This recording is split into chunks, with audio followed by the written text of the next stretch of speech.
Merci beaucoup pour nos chants. Que le Seigneur vous bénisse richement. Je vous salue au nom puissant de Jésus-Christ. Est-ce qu'il y a la joie? Amen. Je vous salue au nom puissant de Jésus-Christ. Amen. Ok. Que le Seigneur soit béni. Il est bon, il est merveilleux.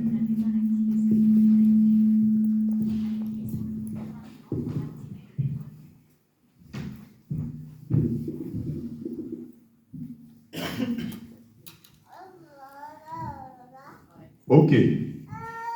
Sans plus tarder, nous voulons écouter la parole du Seigneur. Amen.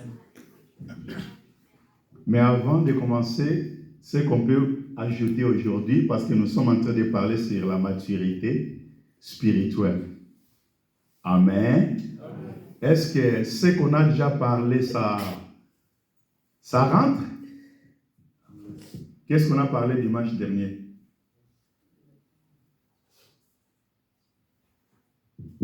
On a parlé de quoi? Oui. Sur la maturité spirituelle. Oui, mais on a parlé de quoi? Qu'est-ce qu'on a expliqué par rapport à la maturité spirituelle?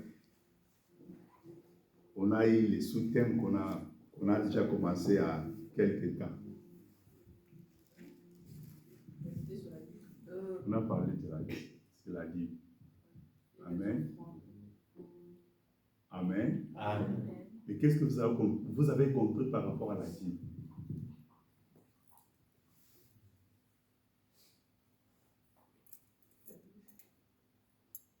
Amen. Qu'est-ce qu'on a compris par rapport à la dîme? Ça vient d'où? Ça a commencé où? Qui a commencé à donner la dîme dans la Bible? Oui? C'est Abraham. C'est Abraham. Mais qui est Abraham?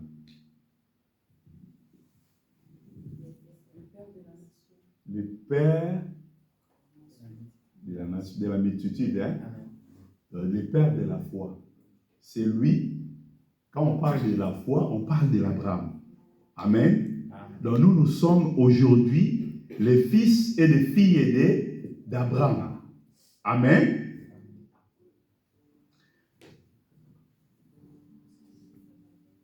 On a parlé que la dîme, dans la Bible, que les peuples pouvaient aussi manger la dîme. On a parlé de ça, n'est-ce pas? Amen. Amen. On a parlé que les peuples aussi peuvent manger aussi la dîme. Mais quelle est la dîme que les peuples peuvent manger? On a expliqué que ce n'est pas l'héritage des Lévites. L'héritage des Lévites, le peuple, il n'avait aucun droit de manger ça. C'est pour Dieu. C'était la part de Dieu que le peuple devait donner à Dieu. Et Dieu a pris sa part qu'il a donnée aux Lévites. Amen. Pourquoi le peuple ne devait pas manger ça? Parce que c'est quelque chose qui est saint. Appartient à l'Éternel. Mais on a expliqué que quand la Bible, parce qu'aujourd'hui il y a beaucoup de confusion que les gens parlent par rapport à livre de Deutéronome 14. Parce que Deutéronome 14, la Bible dit que on pouvait manger nos dîmes devant nos portes. Les peuples pouvaient manger les dîmes devant leurs portes. Mais je l'ai expliqué que cette dîme-là, c'était d'abord parce que les enfants d'Israël, quand Dieu a donné cette loi, il y avait un endroit que Dieu avait choisi, que le peuple devait aller dans ce lieu-là pour adorer Dieu. Ce lieu, c'était Jérusalem. Or, Israël, il était éparpillé dans le monde. La raison pour laquelle, si vous regardez bien, même dans le livre des Actes des Apôtres, chapitre 2, la Bible dit que les jours de Pentecôte, le peuple, il y avait la multitude qui était réunie. Mais toutes ces multitudes, ils parlaient des langues différentes. Amen. Ils parlaient des langues différentes. Pourquoi? Parce que c'était les enfants d'Israël qui étaient éparpillés sur la terre, partout. Mais Dieu avait donné la loi que Israël devait monter à Jérusalem pour aller adorer Dieu. Là, si on veut entrer là-bas, on va parler sur les fêtes de l'Éternel. Il y avait des fêtes que Dieu avait ordonnées aux enfants d'Israël. Chaque année, ils devaient monter pour aller adorer. Et pendant ces fêtes, c'est pour cela qu'on a lu même dans le livre des Actes chapitre 8, où l'unique éthiopien aussi avait cette habitude de monter à Jérusalem pour aller adorer. Que le Seigneur nous bénisse. Amen. Et partout où les peuples, ils étaient éparpillés pour fêter la fête. Parce qu'on a appris là-bas que les dîmes là, quand les enfants d'Israël, ils vont manger ça devant la présence du Seigneur, les dîmes là, ça donne la crainte de l'Éternel. Or, Israël, pour avoir la crainte de l'Éternel, il faut aller à Jérusalem. Ils étaient obligés chaque année de monter à Jérusalem. C'est pour cela qu'on a expliqué que ces dîmes-là, ce n'était pas les dîmes comme l'héritage des enfants de Lévi. C'était la dîme, parce que chaque enfant d'Israël, il devait aussi faire le rachat de la dîme. Ok? Et quand il fait un rachat de la dîme c'est quoi? On a parlé de ça, c'est quoi? Rachat de la dîme. Amen. Amen.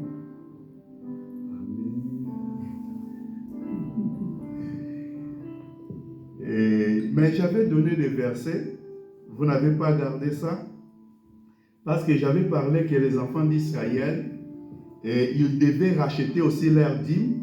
À quoi? En ajoutant 1/5 de 1/5. Que le Seigneur nous bénisse. On a parlé que les enfants d'Israël, c'est-à-dire, j'avais expliqué, si cette année, j'ai eu la production de 30 ou de 35 brebis. Ok? Dans ces 35 brebis, il y a la part de l'Éternel, il y a la part de celui qui fait son travail aussi. Ok? J'allais expliquer qu'Israël, parce qu'il y avait la dîme les semences de la terre, il y avait aussi les dîmes de l'élevage. Quand je fais l'élevage, je dois donner aussi la dîme. Quand je cultive aussi la terre, je vais donner la dîme. Mais comment les enfants d'Israël devaient donner la dîme? J'ai donné l'exemple d'un éleveur. Cette année, son élevage a produit, il a plus de 30 ou 35 brebis. Et ces 35 brebis, il va commencer à compter de 1 jusqu'à 9. C'est à lui. Ok? Mais quand ça tombe à le 10e, c'est à Dieu. C'est 1/10 de Dieu. Ok? Donc il va mettre ça à côté. Mais si lui, il trouve qu'il veut garder ces brebis-là, amen. S'il trouve qu'il veut prendre ces brebis-là, malgré c'est quelque chose qui est saint, qui appartient à l'Éternel, la Bible dit qu'il va ajouter 1/5 pour ces brebis-là. L'exemple, les brebis, l'estimation des brebis, c'est 100 €. Amen. Et mais lui, il veut garder ces brebis-là. Au lieu de 100 €, il va ajouter 1/5 de 100 €. 1/5, c'est quoi? C'est 20 €. Ok?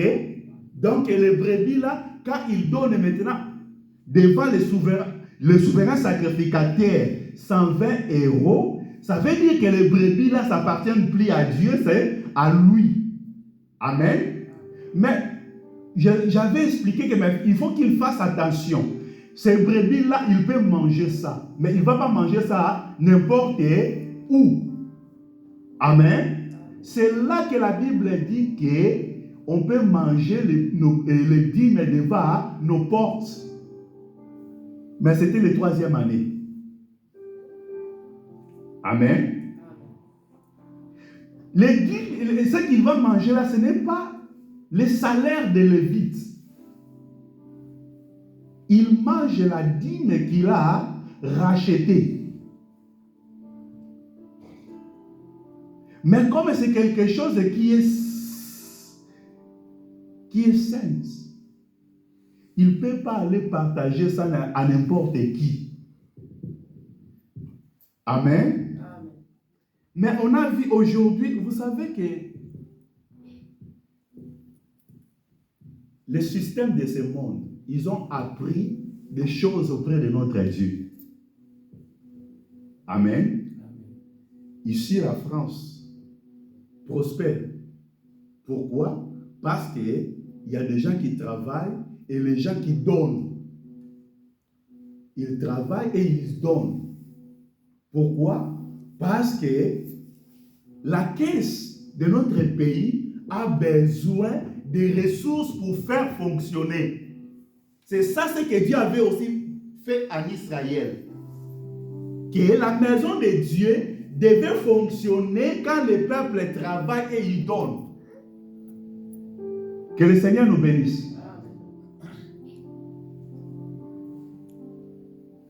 Vous savez, il y a 3 choses qui soutiennent le système dans le monde. On a la puissance économique, on a la puissance politique et on a la puissance religieuse. Amen. Ces 3 piliers qui font fonctionner le monde que nous vivons.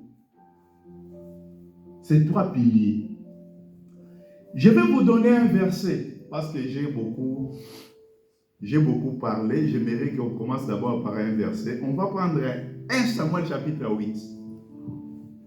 1 Samuel chapitre 8. On prend verset 9, on saute, on prend de 15 à 17. 1 chapitre 8. 1 Samuel chapitre 8. 9e verset, je lis au nom de Jésus. Amen. Écoute donc leur voix, mais donne-leur des avertissements, et fais-leur connaître le droit du roi qui régnera sur eux. Verset 15 à 17. 15 à 17 de Jésus. Il prendra la dîme du produit de vos semences et de vos vignes, et la donnera à ses serviteurs.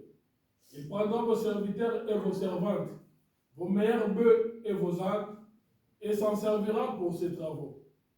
Il prendra la dîme de vos troupeaux, et vous-même serez ses esclaves. Amen. Que le Seigneur ajoute l'explication à la lecture de sa parole. Amen. Qu'est-ce qu'on a compris? Qui parle?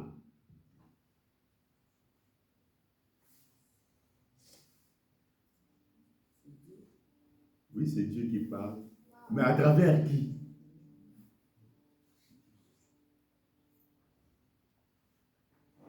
Gabi? Qui parle? Là où on vient de lire, c'est qui parle? C'est Samuel. Samuel, il était qui? Un prophète. Amen. Amen. Je vois comme nous ne sommes pas là. Hein. C'est vrai? C'est Samuel qui parle, n'est-ce pas? Mais Samuel, il parle de quoi? C'est les peuples qui sont allés devant Samuel pour dire Samuel, nous voulons un roi qui va régner sur nous. On a vu d'autres nations, ils ont un roi qui domine leur pays. Quand ils ont des combats, des guerres, c'est leur roi qui est devant, qui va aller combattre. Et nous aussi, nous voulons avoir un roi comme les nations. C'est-à-dire ils ont envié d'autres nations, le peuple de Dieu. Mais pendant ce temps-là, Israël n'avait pas un roi devant eux. Non, mais Israël avait un roi. Le roi d'Israël, c'était Dieu lui-même. Que le Seigneur nous bénisse. C'est Dieu qui régnait au milieu des enfants d'Israël. C'est Dieu qui donnait les ordres, les orientations, tout ce qu'Israël devait faire. Il devait aller chercher Dieu, la volonté de Dieu, la pensée de Dieu. Mais Israël a dit non, niet, nous ne voulons plus. Ce système-là, on est marre. Nous ne voulons plus. Amen. Donc on veut un roi qui va régner devant nous, comme toutes les nations. Ces choses, c'était pas vraiment agréable devant Samuel. Samuel a vu ça, c'est comme il était rejeté, parce que c'est lui qui était le juge, c'est lui qui était le conducteur devant le peuple. Donc c'est lui qui juge, c'est lui qui représentait Dieu. Dieu a dit à Samuel, Samuel, ce n'est pas à toi que ce peuple ont rejeté, c'est à moi.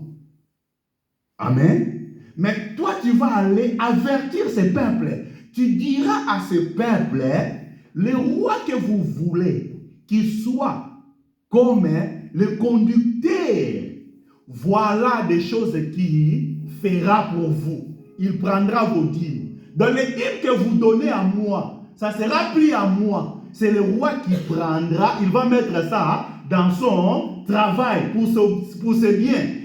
Vos fils, ils seront dans son service et vos filles, ils vont aller faire des parfums. Que le Seigneur nous bénisse. Est-ce que vous voyez comment les rois ont pris et comment le régime a été changé. Le régime, c'était, le peuple dépendait à Dieu, mais maintenant le peuple, il voulait changer le régime pour dépendre au roi.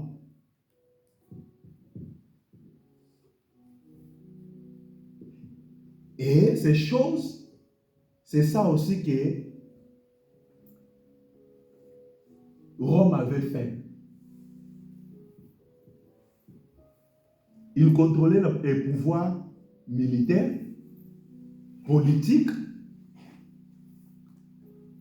économique. Amen. C'est pour cela la France, à 1905, le 9 décembre, France a choisi de se séparer avec l'Église. Là, on parle de l'Église catholique, parce que l'Église catholique qui prélevait les droits, c'est lui qui donnait quand la France a besoin. Je suis allé là-bas pour expliquer que donner, si nous voulons aller en avant, si nous voulons être puissants, on a besoin de rester dans des choses que Dieu a établies. Que le Seigneur nous bénisse. Amen.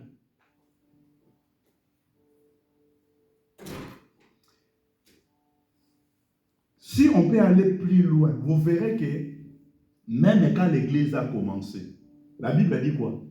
L'Acte chapitre toujours 2, qu'ils étaient tous ensemble d'un commun accord. Ils persévéraient dans l'enseignement des apôtres et dans la prière. La Bible dit qu'ils vendaient, ils portaient aux pieds des apôtres. Vous voyez pourquoi l'Église était puissante? Que le Seigneur nous bénisse. La Bible dit qu'au milieu d'eux, il n'y a personne qui manquait.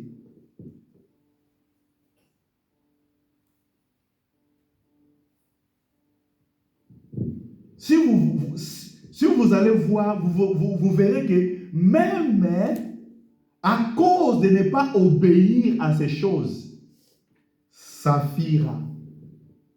Ananias et Saphir étaient morts.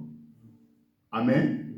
Ananias et Saphir étaient, mais moi je vais demander Pierre, à cause de l'argent, tu vas permettre que ces deux fidèles meurent. Amen. Parce que la force de l'œuvre de Dieu, ça dépend aussi de l'argent. Amen. Il y a des choses, la prière, il y a des choses et c'est l'argent. On ne peut pas rester seulement à la prière. Non. Les apôtres, ils priaient. Amen. Ils priaient. La Bible dit qu'ils persévéraient dans l'enseignement et dans la prière. Même quand ils voulaient instituer les diacres, Pierre a dit que nous resterons toujours dans l'enseignement et la prière. Mais nous voulons des personnes qui sont remplies du Saint-Esprit, qui vont prendre soin de gérer les biens, de gérer l'argent. Que le Seigneur nous bénisse. Je sais que ces points, il y en a beaucoup qui n'aiment pas quand on parle de ça. Ça devient les points sensibles. Mais c'est très important. Dans l'œuvre du Seigneur, on a besoin. La Bible dit que vous connaîtrez la vérité et la vérité vous affranchira.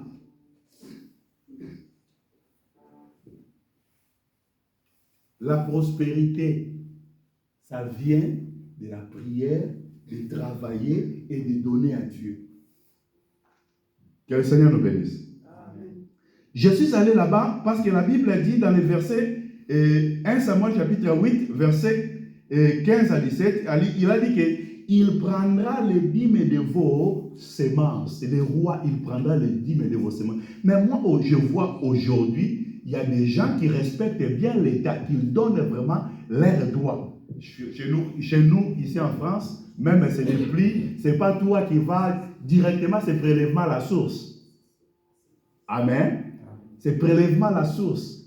Oui, parce que c'est l'État qui est en train de diriger le pays. Ils sont en train de faire des travaux qui nécessitent l'argent. Pour l'évangile aussi, Dieu a besoin de l'argent pour que l'œuvre de Dieu aille en avant. Amen. Et on continue dans la Bible. Vous savez que même dans la Nouvelle Alliance, il y a quelques versets dans la Nouvelle Alliance. Matthieu chapitre 23, verset 23. Qu'est-ce que la Bible a dit? Matthieu 23, 23. Oui. Malheur à vous, scribes et pharisiens hypocrites, parce que vous payez la dîme de la menthe, de la nette et du kimoun. Ok. Et que vous laissez ce qui est plus important dans la loi, la justice, la miséricorde et la fidélité. C'est là ce qu'il fallait pratiquer, sans négliger les autres choses. Amen. Sans négliger les autres choses. Donc, il donnait des autres choses, mais des choses qui étaient encore plus importantes. C'est quoi? C'était quoi? Le jugement, la justice et la fidélité. Et la fidélité. Vous voyez? Dieu veut que nous restons toujours avec sa parole. Bien aimé, l'évangile qu'on va prêcher, l'évangile que nous prêchons aujourd'hui, c'est l'évangile des jugements. Amen. Mais aujourd'hui, ce jugement-là est caché. Est-ce que quelqu'un m'attend très bien? Le Dieu qui était en colère hier, aujourd'hui, il est devenu un Dieu compatissant, miséricordieux, fidèle aussi. Mais il n'a pas rejeté sa justice. Amen. Donc, il n'a pas rejeté le jugement. Même plus loin, la Bible a dit que le jugement commence d'abord dans la maison de Dieu. Les jugements. Vous savez, quand nous écoutons la parole de Dieu, c'est ça le jugement qui a commencé au milieu de nous. La parole que toi tu négliges aujourd'hui, c'est un jugement. C'est un jugement parce que tu as écouté. Si tu n'as pas obéi, si tu n'as pas pratiqué, dès que tu as écouté, il y a un jugement sur toi. Quelqu'un qui n'a jamais écouté, il n'y a pas un jugement sur lui. Mais quand tu as écouté, il y a un jugement. Amen. Mais aujourd'hui, parce qu'il annonce une année de grâce. Une année de grâce a caché la colère de Dieu. Le Dieu qui était colérique, aujourd'hui, il est un Dieu miséricordieux. Amen. Bien-aimés dans le Seigneur, on doit, la Bible dit que Jésus, il est en train de censurer les pharisiens. Il a dit, vous êtes des hypocrites. Parce que vous faites des choses. Il donnait les dîmes des feuilles. Hein? Tous ceux qu'ils ont cités là sont des feuilles. Hein? Il respectait des petites choses, même les dîmes des feuilles. Il compte 1, 2, 3, 9. 10e, non, ça c'est pour Dieu. 1, 2, 3, 9. 10, ça c'est pour Dieu. Il respectait à ça. Mais il négligeait des choses qui étaient encore très importantes, c'est le jugement, le miséricorde et la fidélité. Je ne vais pas aller là-bas. Parce que si on commence à parler sur le jugement, si on veut parler sur la miséricorde et la fidélité, il y a beaucoup de choses qu'on va parler. Mais nous sommes sur la dîme. Amen. Est-ce qu'il a dit que vous ne devez pas donner la dîme? Non. Il a dit que non. Ce sont des choses que vous devez faire. Mais il y a des choses très importantes que vous allez... Avant de donner la dîme d'abord, quelqu'un doit connaître le Seigneur dans sa vie. Amen. Amen. Mais les païens aussi donnent. Hein. Vous savez que même quand les païens donnent, ils prospèrent aussi. Pour le problème de donner. La Bible dit la main qui donne, c'est la main qui reçoit. Amen. Même un païen, quand il commence à donner, Dieu va bénir sa vie. Là, ce n'est pas problème qu'il faut être seulement croyant. Non. Même ceux qui ne croient pas, quand ils donnent, Dieu ouvre les portes. Dieu donne des opportunités. Que le Seigneur nous bénisse. Amen. Et il a dit ça aussi, là, on ne va pas lire, dans le Luc chapitre 11, verset 42, Luc 12 encore, Luc 18 encore, chapitre 12. De donner la dîme de tout de ce que j'ai possédé. On peut lire là. Luc 18, verset 12. Luc 18, 12. C'est quelqu'un qui priait. Il est allé devant Dieu, il a dit que Dieu, quand je... Luc 18, verset 12. Oui. Je jeûne 2 fois à la semaine. Ok. Je donne la dîme de tous mes revenus. Ok. Les publicains se tenaient à distance, n'osaient même pas lever les yeux au ciel. Mais ils se frappaient la poitrine en disant, ô Dieu, sois apaisé envers moi, qui suis un pécheur. Je vous l'ai dit, celui-ci descendit dans sa maison justifié plutôt que l'autre. Car quiconque s'élève sera abaissé, et celui qui s'abaisse sera élevé. Merci. Merci beaucoup. Ce qui est important, nous voulons seulement prendre sur la dîme.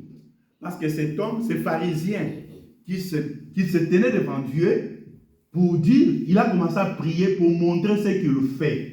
Il jeûne 2 fois à la semaine, il donne aussi sa dîme. Vous voyez, il présente qu'il fait des choses que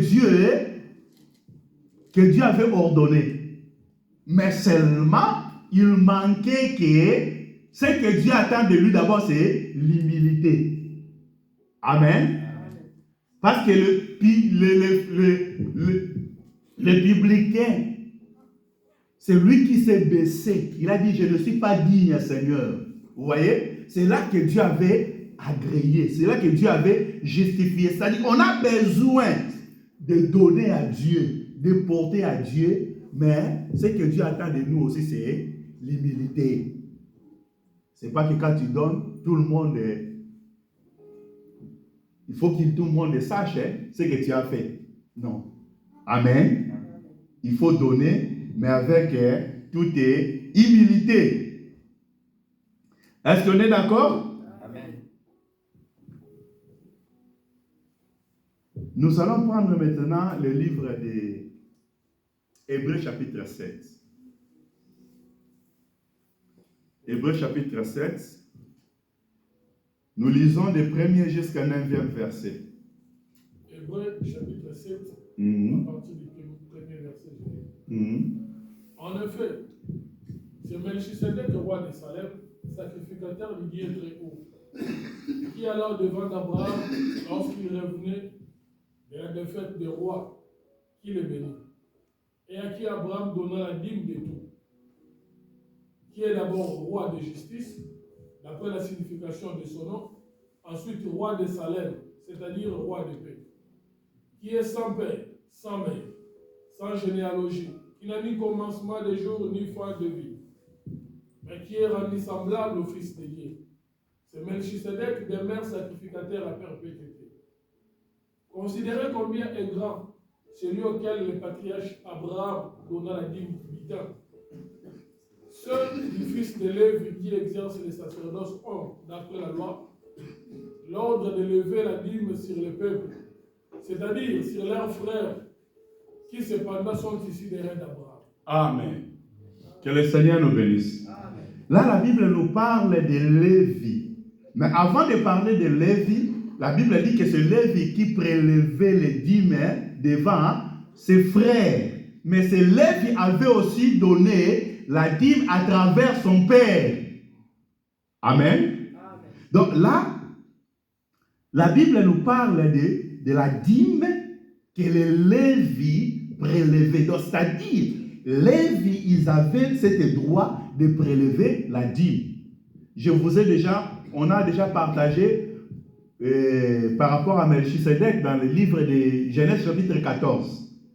Je ne vais plus retourner encore, mais la référence que l'écrivain du livre de Hébreux chapitre 7, il nous montre que Lévi qui devait prélever la dîme. Donc c'était le droit de Lévi. Amen. Donc Lévi, pour vivre, il devait servir Dieu. Amen. Après avoir servi Dieu, Dieu avait donné une part à lui qui était sa part. Que le Seigneur nous bénisse. Amen. Bien-aimés dans le Seigneur, on a sillonné là-bas, on a tourné toujours là-bas pour dire que même si aujourd'hui on peut expliquer le véritable Lévi, c'est le Seigneur Jésus-Christ, le véritable Melchisedec, c'est le Seigneur Jésus-Christ. Mais ce qui est comme instruction qu'on peut tirer, la Bible dit que Lévi devait servir Dieu. Mais pour servir Dieu, il ne servait pas Dieu gratuitement. Donc Dieu avait donné un salaire à Lévi qui était la dîme. Mais Lévi, c'est l'ancienne alliance. Ok? Mais est-ce que l'œuvre de Dieu est arrêtée à l'ancienne alliance? Non. L'œuvre de Dieu, ça continue aujourd'hui. Ok? Donc, quand on parle de Lévi, si nous lisons dans le livre de Luc, chapitre 8, verset 1er jusqu'à 3, la Bible parle qu'il y avait un Lévi aussi qui marchait de ville en ville, de village en village, faisant l'œuvre de Dieu, annonçant l'évangile. Que le Seigneur nous bénisse. Il y avait un Lévi qui marchait de ville en ville, de village en village. Il annonçait la bonne nouvelle. C'est le Seigneur Jésus-Christ. La Bible dit que Jésus, il marchait de ville en ville, de village en village. Il prêchait l'évangile. Ce que nous sommes en train de faire aussi, de prêcher l'évangile. C'est l'œuvre de Christ. Il a dit, allez partout, prêchez la bonne nouvelle. La raison pour laquelle aujourd'hui nous sommes aussi appelés d'annoncer la bonne nouvelle. Amen. Mais quelque chose qui est étrange. Mais comment c'est Lévi-là? Il a dit que c'est lui qui est descendu du ciel. C'est lui qui est le véritable Melchisedec. Amen. C'est les villages, pendant qu'il marchait, la Bible dit qu'il y avait des femmes qui l'assistaient par leur bien. Oh, Jésus. Toi, tu as besoin d'assistance aussi. Amen. On va penser ensemble, bien aimé dans le Seigneur. Quelqu'un qui prend 5 pains et 2 poissons, il donne à 5000 personnes, ils ont mangé, et après avoir mangé, il y a des paniers qui sont restés. Amen. Ils ont rempli des paniers. Il mettait les personnes. Il peut avoir encore l'assistance pour faire son travail. Amen. On lit. Luc chapitre 8. Luc chapitre 8. Oui. Premier verset. Mm-hmm. Ensuite, Jésus allait de ville en ville et de village en village, prêchant, annonçant la bonne nouvelle du royaume de Dieu. Mm-hmm. Les 12 étaient avec lui et quelques femmes qui avaient été guéries d'esprits malins et de maladies. Marie dite de Magdala, de laquelle étaient sortis 7 démons, Jeanne, femme de Chouza, intendant d'Hérode, Suzanne et plusieurs autres qui l'assistaient de leur bien.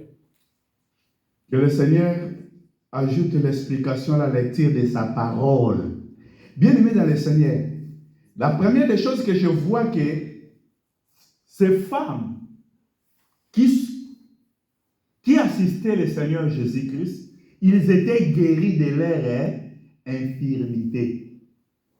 Amen. C'est-à-dire, Jésus avait fait d'abord quelque chose dans leur vie. Donc, c'est-à-dire, toi aussi, si Jésus a fait quelque chose dans ta vie, tu vas l'assister.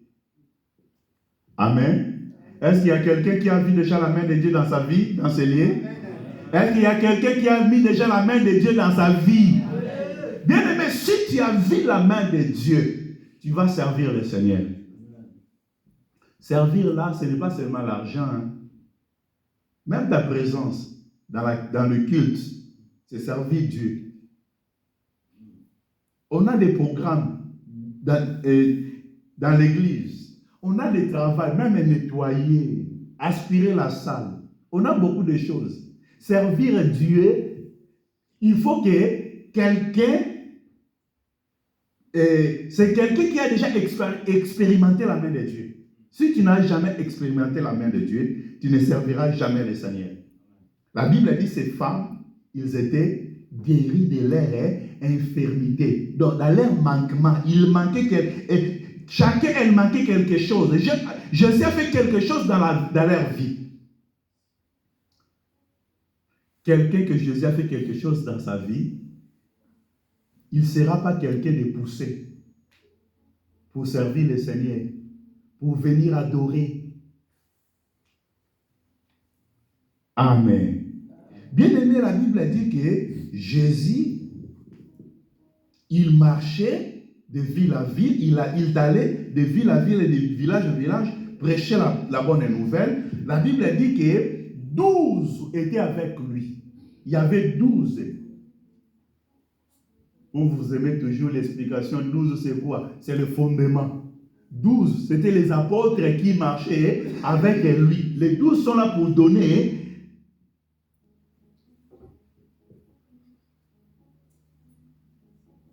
Quand on parle des 12, on parle du fondement. Amen. Amen. Amen.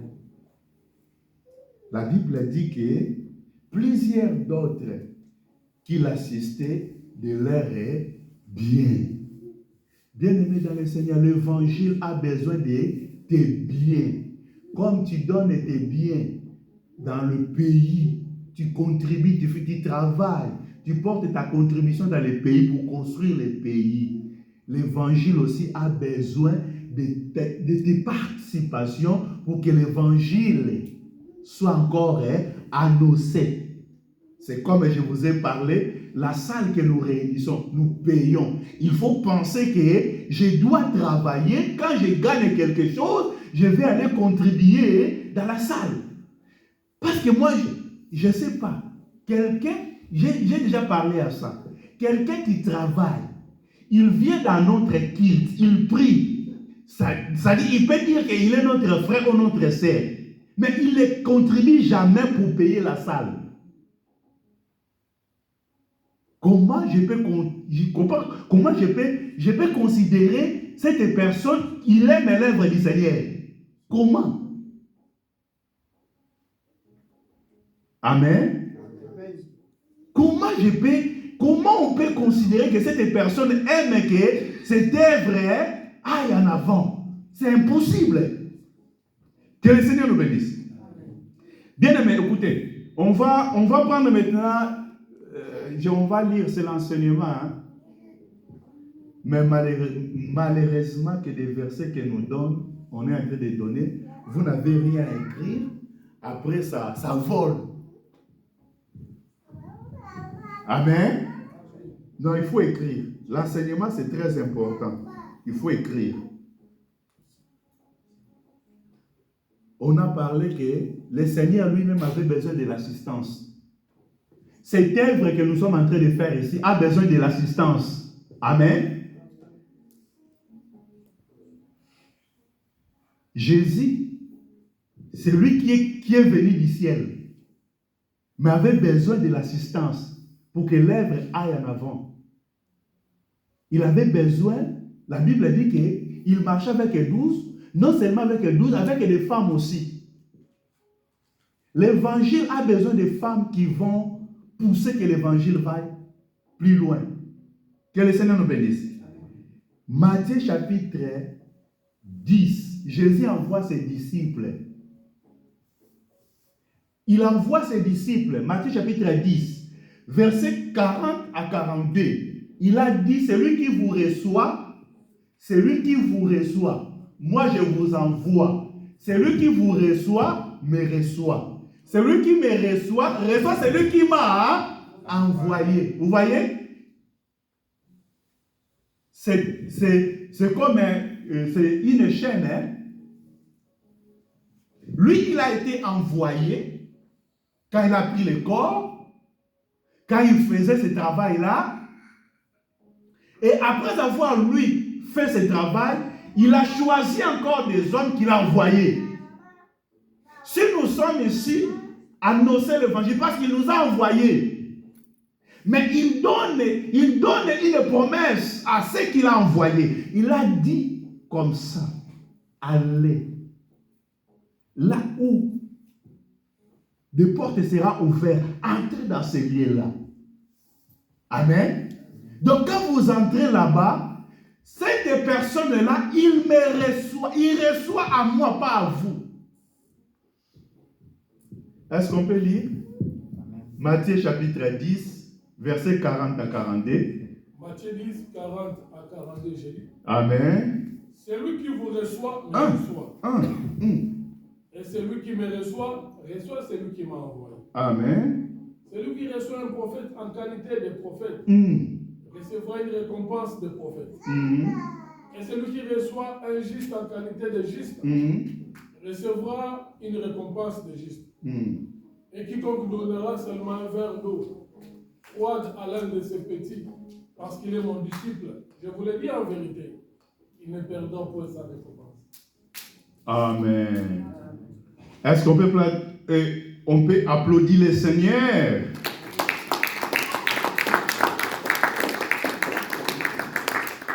La Bible dit, c'est lui qui vous reçoit.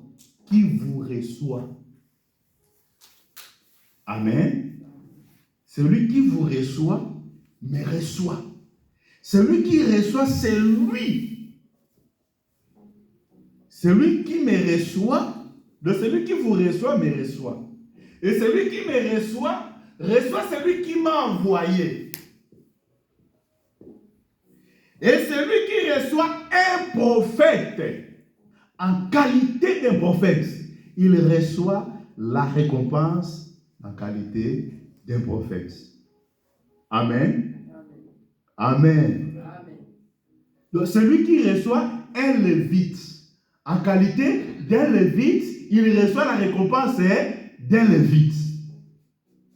Bien-aimé dans le Seigneur, non, je parle non seulement pour moi. il y a des serviteurs d'autres. Il y a d'autres serviteurs qui viendront aussi ici. Pensez à bien accueillir les hommes de Dieu. Mais avant d'accueillir d'autres qui peuvent venir, nous d'abord, nous méritons votre reconnaissance. Amen. On a besoin de votre reconnaissance. Vous reconnaissez que c'est le Seigneur qui nous a mis. C'est le Seigneur qui nous a établis. Quand tu me reçois en qualité de quelqu'un que Dieu a établi, tu reçois la récompense par rapport à la mesure où tu es en train de me mesurer. Quand tu reçois Papa Rex en qualité, c'est que tu mesures là, tu auras la récompense en qualité de ta considération. Que le Seigneur nous bénisse. On ne peut pas aller chercher la bénédiction de gauche à droite. La bénédiction est devant vous. Chaque homme et Dieu que Dieu a établi devant vous, c'est une bénédiction. Mais aujourd'hui, c'est rare. Ce n'est pas seulement ici. J'ai trouvé que même le peuple de Dieu porte beaucoup de considération quand il reçoit un visiteur. Amen. Un pasteur qui vient ailleurs, il peut être bien considéré, bien traité par rapport à des serviteurs qui sont sur place. Bien aimé, ta bénédiction dépend d'abord des serviteurs que Dieu a établis devant vous.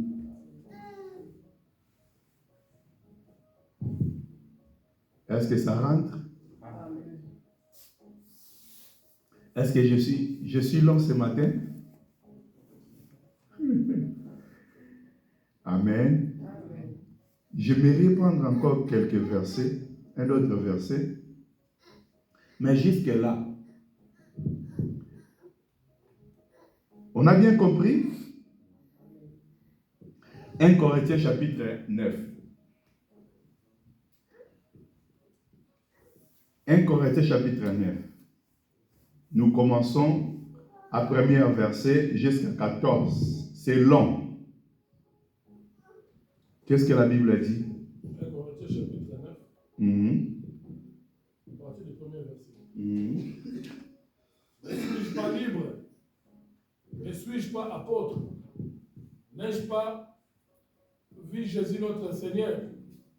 N'êtes-vous pas mon œuvre dans le Seigneur?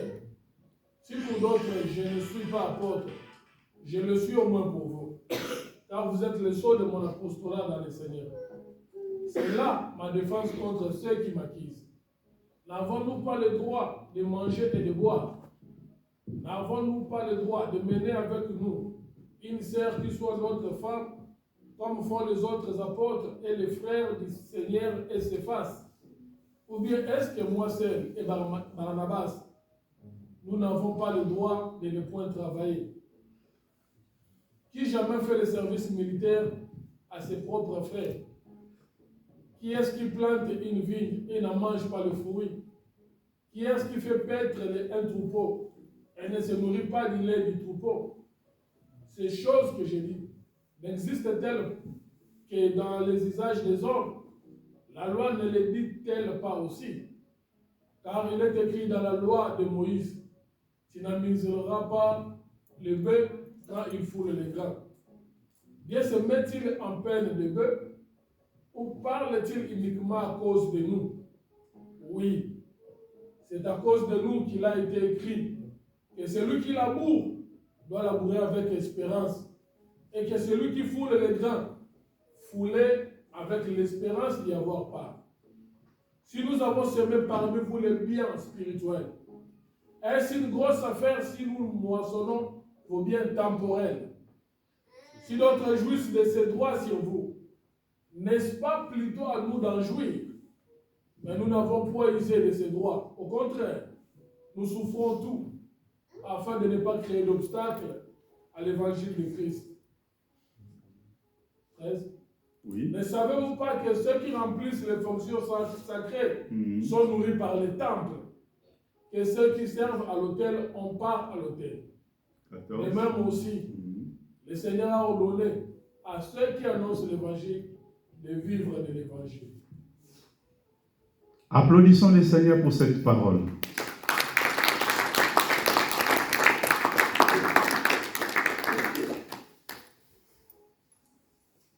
Qui a parlé là?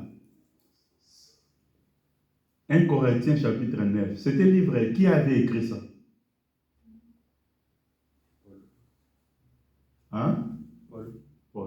L'apôtre Paul. Donc c'est l'apôtre Paul qui parle. Mais il parle à qui? Il parle à l'église des Corinthiens, des Corinthes. Amen.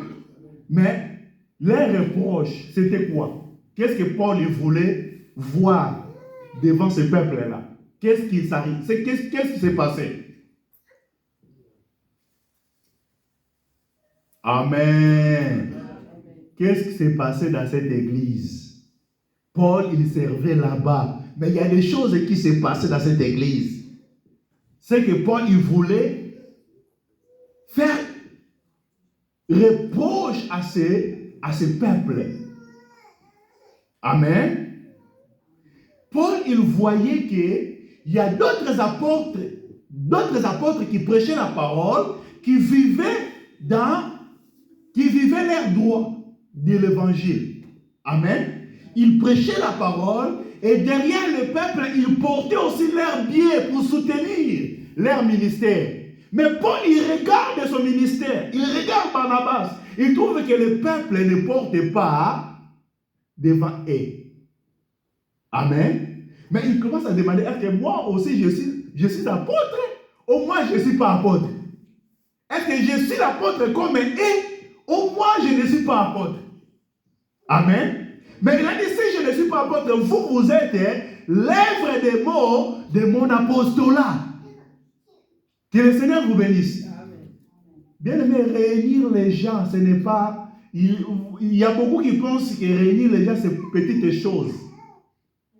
Amen. Amen. Réunir les gens, ce n'est pas facile. Parce qu'il y a toutes sortes de personnes. Il y a des gens qui sont nés têtis, grandis têtis. Il y a des gens qui sont impolis, grandis impolis. Mais tous sont là, devant toi. Est-ce que vous comprenez? C'est un travail pas facile. Amen. Mais Paul, maintenant, il voyait qu'il faisait le travail comme d'autres apôtres, mais lui, il n'était pas... Il ne voyait pas le fruit de son travail. Donc, pour vivre, pour prêcher l'évangile, il fallait qu'il commence à débriller de gauche à droite. Il n'y a rien de nouveau sous le soleil. Amen. Il n'y a rien de nouveau sous le soleil. Ce que l'apôtre Paul avait vécu, aujourd'hui, il y a d'autres apôtres qui sont en train de vivre les mêmes choses, qui se demandent aussi des questions, comme l'apôtre Paul a demandé à cette époque-là. Est-ce que vous me comprenez? Aujourd'hui aussi, c'est le même, parce qu'il n'y a rien de nouveau sous le soleil. Mais quelque chose qui a attiré beaucoup mon attention, parce que l'air, il est déjà... On va revenir à expliquer ces choses. Prochainement, on va revenir expliquer ces choses, parce que ces choses sont très, très importantes. C'est très important pour ta bénédiction, pour l'avancement aussi de l'œuvre. Sans maîtriser ces choses, sans avoir la connaissance de ces choses, nous allons tourner en rond. Amen. Oh, on n'a pas la puissance de Dieu. Oh, Dieu ne travaille pas. Dieu est là. Amen. Le Dieu des apôtres, qui a marché avec les apôtres, c'est le même Dieu qui marche avec nous aujourd'hui. La Bible dit, il est le même hier, aujourd'hui, éternellement. Il n'a pas changé. Que le Seigneur nous bénisse. On va revenir là-bas. Mais ce qui a attiré mon attention, il a dit quoi? Ne savez-vous pas que ceux qui emploient ou ceux qui servent aux choses sacrées, mange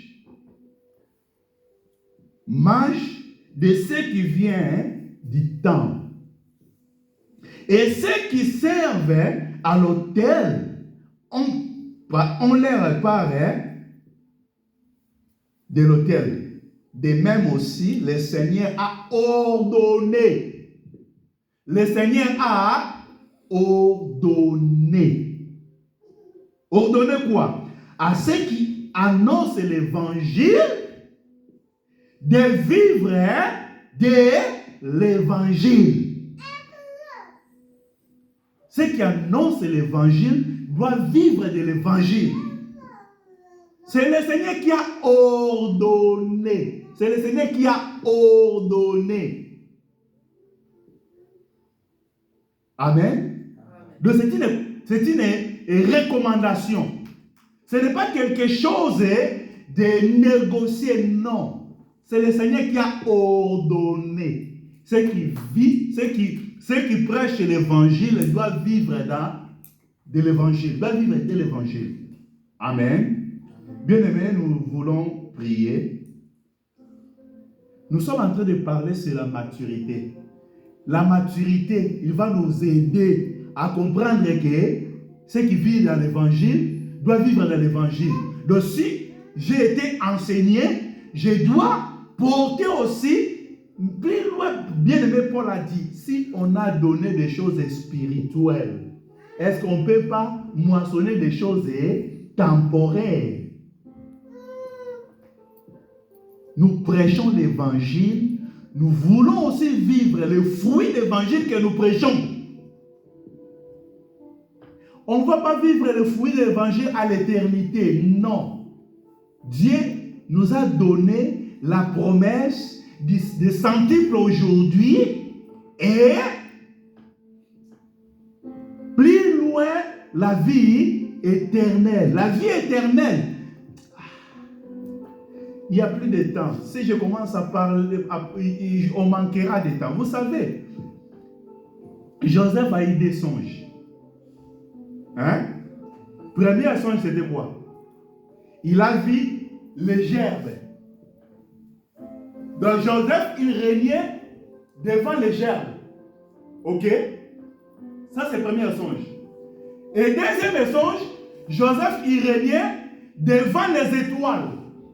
Il a vu les étoiles. Premièrement, il a vu les 11 gerbes qui prosternaient devant lui.